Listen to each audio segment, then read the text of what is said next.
حضرت ہود علیہ السلام بار بار سمجھا رہے ہیں. اللہ تعالیٰ فرماتے ہیں وَإِلَىٰ عَادٍ أَخَاهُمْ هُودًا کہ ہم نے قوم عاد کے پاس انہی کے بھائی کا مطلب انہی کی برادری انہی کی قوم میں سے یعنی حضرت سام کی اولاد میں سے ہم نے ان کے بھائی ہود کو بھیجا.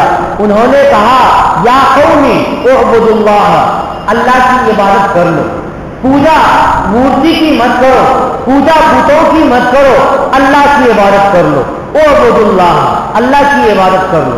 ما لکم من الہ غیرہ اللہ کو چھوڑ کر کے تمہارا کوئی اللہ نہیں ہے, کوئی معبود نہیں ہے.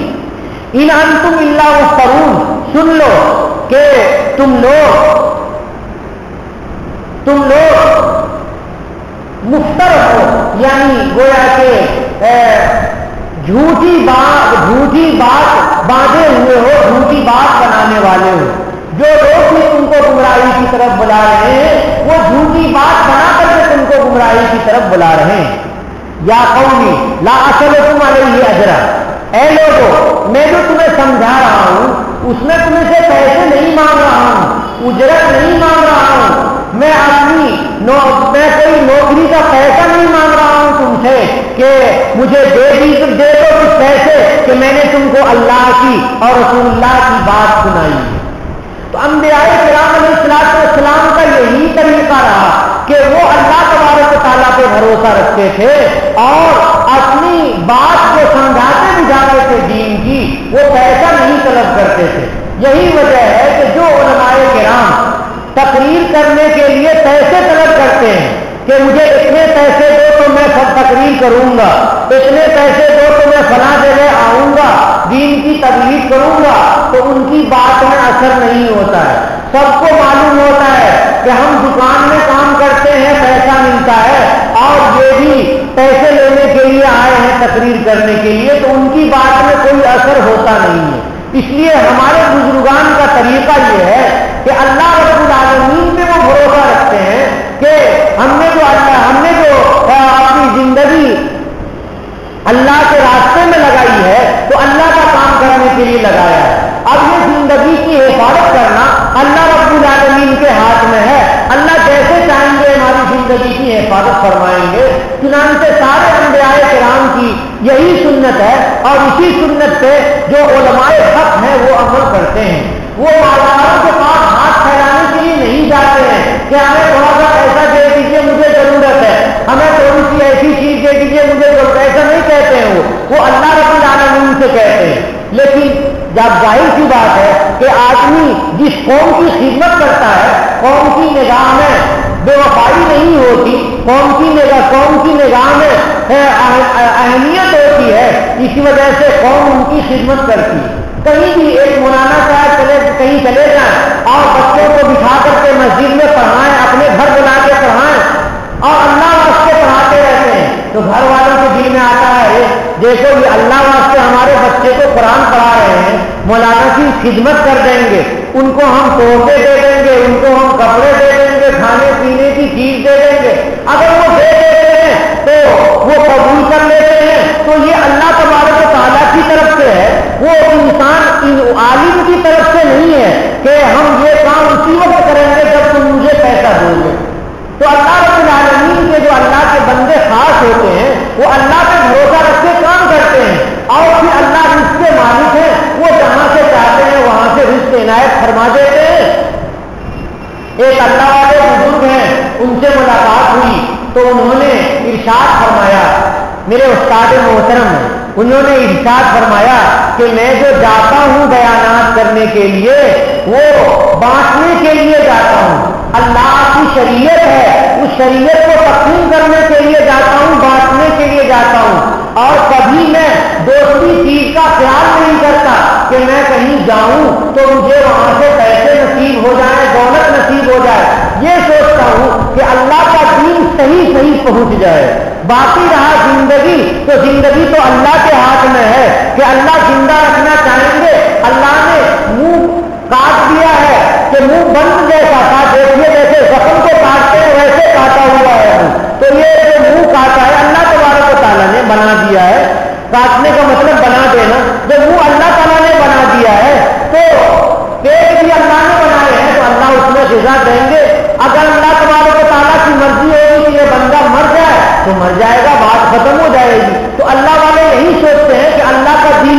ہے. یہ بات میں اس لیے وضاحت سے کہہ رہا ہوں کہ علماء کرام بیانات کے لیے تشریف لاتے ہیں تو مالدار قسم کے جو لوگ ہوتے ہیں وہ اپنے گھر میں سوئے رہتے ہیں. وہ سوچتے ہیں کہ ارے جانے تو یہ اپنے پیسے ویسے وصول کرنے کے لیے گا بجا کر کے پیسے وصول کرنے کے لیے آئے. بھائیوں ایسی بات نہیں سمجھنا چاہیے. یہ تصور جس دن ہو گیا اس دن ہلاک ہو جاؤ گے. اسی دن اللہ تعالیٰ دین کو سلب کر لیں گے, خلوص اور الہیت کو سلب کر لیں گے. اس لیے ایسا خیال نہیں کرنا چاہیے. یہ خیال کرنا چاہیے کہ ہم مسلمان ہیں اور اللہ کے دین کو جاننے والے عالم صاحب آئے ہیں تو ان کی مجلس میں جائیں گے کہ کچھ ہمیں حاصل ہو جائے گا. حاصل کرنے کے لیے جائیں کا ارادہ کر کے جائیں گے تو فائدہ ہوگا, ورنہ فائدہ نہیں ہوگا. جیسے کہ ان علماء سے لوگوں کا فائدہ نہیں ہوتا ہے جو پیسے متعین کر لیتے ہیں کہ آپ ہمیں اتنے پیسے دو گے تو میں آؤں گا اور بیان کروں گا. ان کے بیان سے کوئی فائدہ نہیں ہوتا ہے. میں بھی آپ لوگوں سے جو بیان کر رہا ہوں وہ اس لیے نہیں کہ آپ سب لوگ مجھے پیسے دے دیجیے اور پیسے لا کر کے دے دیجیے. ایسا تصور آپ ہرگز نہیں کریں گے. اللہ تعالیٰ کا دین ہے اور قرآن ہے, یہ اللہ تعالیٰ خدمت لے رہے ہیں, یہی بہت بڑی بات ہے. اور یہ خدمت اگر آپ تک پہنچ گئی اور آپ کے دماغ میں کوئی بات یاد رہی, عمل کر لیا تو اس میں میرا بھی حصہ ہوگا اور آپ کے عمل کا ثواب مجھے بھی ملے گا. اور دنیا میں تو اللہ جس کو چاہتے ہیں قسمت سے دنیا عطا فرما دیتے ہیں. میرے اللہ کے پاس بھی بہت بڑا خزانہ ہے, وہ کہیں سے بھی ہمیں عنایت فرما دیں گے, وہ اس مالک کی مرضی. تو فرمایا حضرت ہود نے یا قومی لا اسألکم علیہ اجرا, اے لوگوں میں اس پر کوئی اجرت طلب نہیں کر رہا ہوں, توحید کی دعوت پر اور تبلیغ پر کوئی اجرت طلب نہیں کر رہا ہوں. ان اجری الا علی الذی فطرنی, سنو میری اجرت تو اس ذات کے ذمے ہے, میری اجرت تو اس ذات کے ذمے ہے جس ذات نے مجھے پیدا کیا. کون ہے وہ ذات؟ اللہ. اللہ ہی رازق ہے, اللہ ہی رزاق ہے, اللہ ہی رب ہے. تو اسی ذات کے اوپر ہے جس نے مجھے پیدا کیا ہے. فطرنی, جس نے مجھے پیدا کیا ہے وہ فاطر ہے. فاطر کے معنی پیدا کرنے والا. افلا تعقلون, اے لوگوں عقل سے کام نہیں لے رہے ہو, عقل کو استعمال نہیں کر رہے ہو. یہ ساری تقریر حضرت ہود نے قوم عاد سے کی. قالوا یا ہود ما جئتنا ببینۃ, اب یہ نبی ہیں, خوب تقریر کر کے سمجھا رہے ہیں اور دلیل دے کے سمجھا رہے ہیں, مگر کافر کہتا ہے کہ کوئی دلیل ولیل نہیں دے رہے ہو, ویسی تمہاری باتیں ہلکی پھلکی ہیں. ان لوگوں نے کہا اے ہود, یعنی ہود علیہ السلام, ما جئتنا ببینۃ, تم ہمارے پاس کوئی دلیل لے کر کے نہیں آئے ہو. وما نحن بتارکی آلہتنا عن قولک, اور تمہاری بات کی وجہ سے میں اپنے معبود کو چھوڑوں گا نہیں. ہم اپنے معبود کو چھوڑیں گے نہیں تمہاری بات کی وجہ سے کہ تم کہتے ہو کہ معبود باطل کو, بتوں کو چھوڑ دو, اللہ کی عبادت کرو, تو ہم لوگ نہیں چھوڑیں گے. اس کے بعد کہہ رہے ہیں وما نحن لک بمؤمنین, اور ہم تم پر ایمان بھی نہیں لائیں گے. اس طرح سے صاف صاف انکار کر رہے ہیں وما نحن لک بمؤمنین, اور ہم تم پر ایمان بھی نہیں لائیں گے. اس کے بعد یہ کہہ رہے ہیں کہ ایسا لگ رہا ہے کہ بتوں نے تم کو کوئی تکلیف پہنچا دی ہے, تم بتوں کے خلاف بولتے ہو.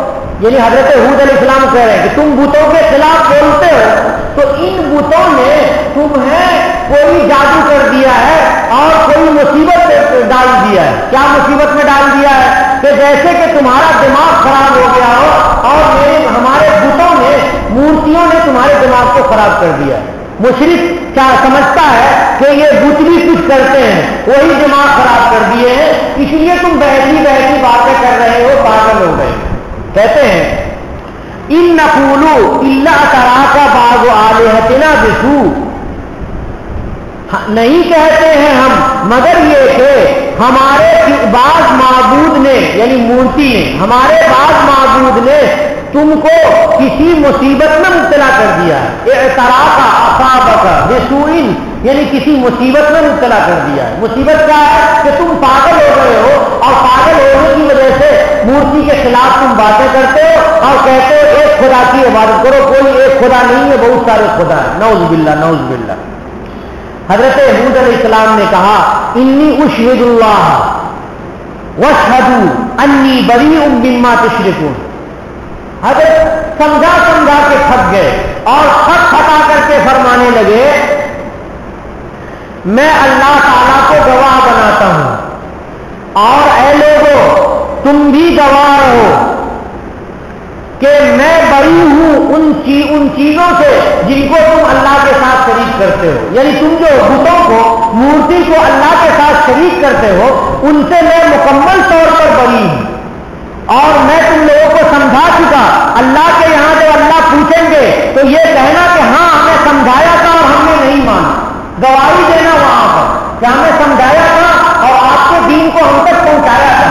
لیکن کفار جھوٹ بولیں گے قیامت کے دن اور کہیں گے ہمیں کسی نے نہیں سمجھایا تاکہ ان کو وہاں پر نجات مل جائے. تو اللہ تبارک و تعالیٰ کہیں گے کہ اچھا نہیں سمجھایا تھا. قرآن پاک پڑھنے والے حضرت نبی کریم صلی اللہ علیہ وسلم کی امت کو کھڑا کر دیں گے اور کہیں گے گواہی دو. تو امت کہے گی کہ اے اللہ آپ نے سچے نبی کے واسطے سے جو کتاب بھیجی تھی ہم لوگوں کو، اس کتاب میں لکھا تھا کہ حضرت ہود علیہ السلام نے آپ کے دین کو ان لوگوں تک پہنچایا تھا، قوم عاد تک پہنچایا تھا دین کو، اور یہ لوگ جھوٹے ہیں، تب ان لوگوں کو سزا ہوئی.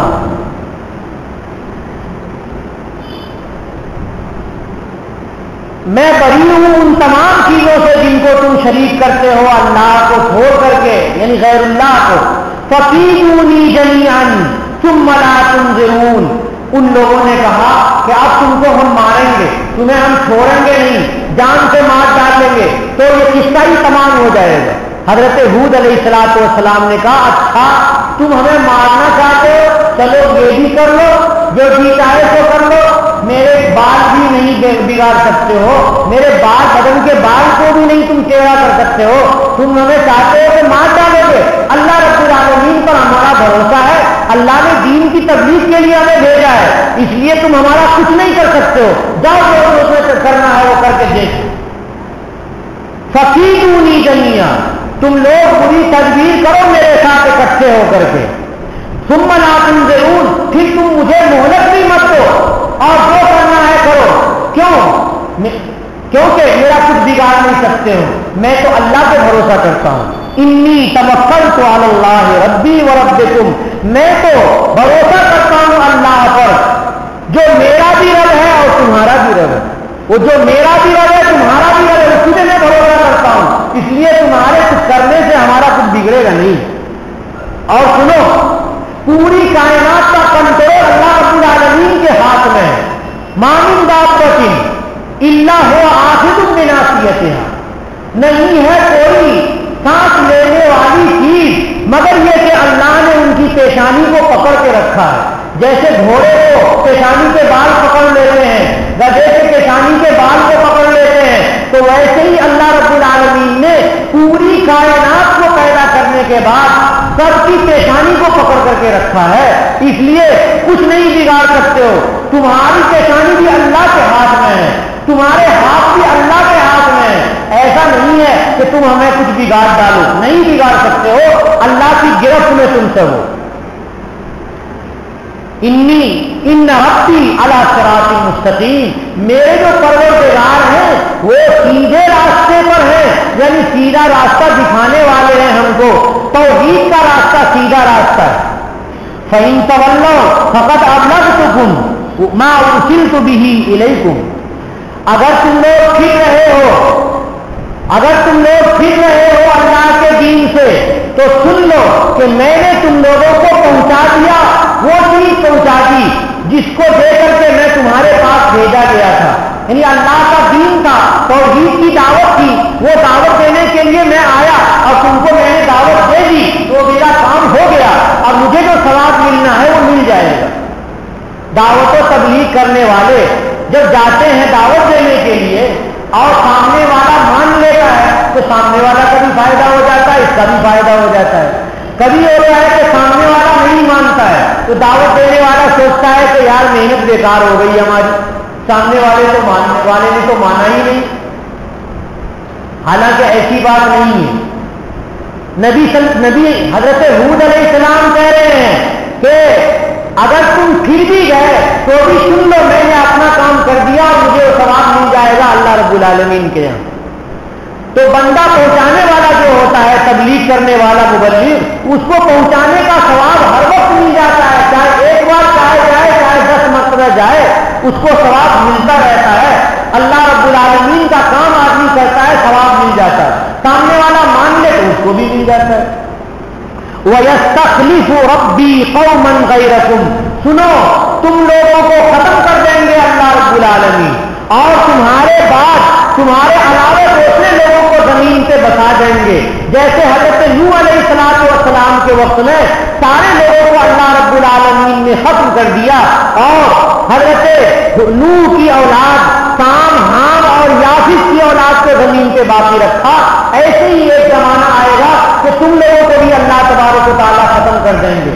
وہ لوگ کہتے ہیں ارے ہم تو پہلوان ہیں، 30 فٹ کی اونچائی ہے ہماری، اور ہم تو بڑے بڑے پتھر اٹھا لیتے ہیں، پہاڑ کو توڑ دیتے ہیں، ہم بھی ہلاک ہو جائیں گے. کہتے ہیں اللہ تبارک و تعالیٰ لا تضرونہ شیئا، کہ تم لوگ اللہ کو کچھ بھی تکلیف نہیں پہنچا سکتے ہو، تم لوگ اللہ کو کچھ بھی تکلیف نہیں پہنچا سکتے ہو، اپنا بچاؤ بھی نہیں کر سکتے ہو.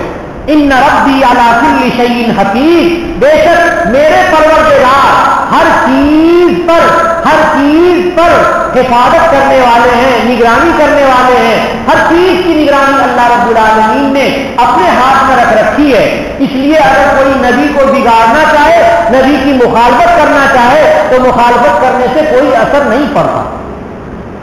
وَلَمَّا جَاءَ أَمْرُنَا نَجَّيْنَا هُودًا وَالَّذِينَ آمَنُوا مَعَهُ بِرَحْمَةٍ مِنَّا، اور جب ہمارا معاملہ آ گیا، ہمارا حکم آ گیا، یعنی عذاب آ گیا.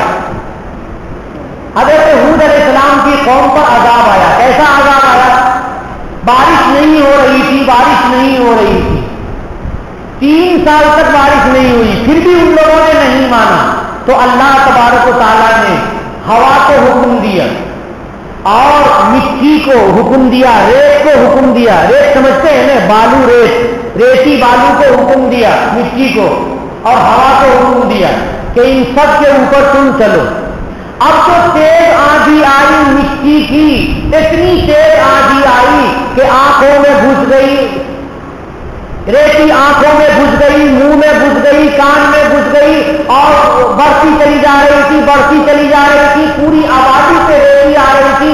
ہوتے ایسا ہو گیا کہ جتنے لوگ تھے سب ریت کے نیچے چلے گئے. اور بھی جب ریتی آئی تو آتے اس کے جو مکانات تھے وہ سب بھی ریت کے نیچے چلے گئے. اور بھی ریتی آئی تو بہت اوپر ہو گئے. اور آج جا کر کے آپ دیکھیں گے تو پورا کا پورا میدان ہوائی جہاز چلتا ہے آدھا پون گھنٹہ اس کے اوپر. اندازہ یہ ہے کہ تقریباً 600-800 کلومیٹر ہے. 1 گھنٹے میں ہوائی جہاز 1000 کلومیٹر چلتا ہے. غلط بتایا میں نے، یعنی 6000-7000 کلومیٹر. استغفر اللہ. 1 گھنٹے میں ایک ہوائی جہاز 1000 کلومیٹر چلتا ہے، تقریباً 900 یا 1000 کلومیٹر. تو اس پر جو چلتا ہے آدھا پون گھنٹہ، تو اس سے اندازہ لگائیے کہ تقریباً 400-500 کلومیٹر تو یقینی طور پر ہے کہ جس میں اللہ تعالیٰ کا یہ طوفان آیا ہوا ہے. آج کل تحقیق کا زمانہ ہے، لوگ بہت ٹیکنالوجی میں بڑھے ہوئے ہیں اور معلومات کرنے میں بڑھے ہوئے ہیں.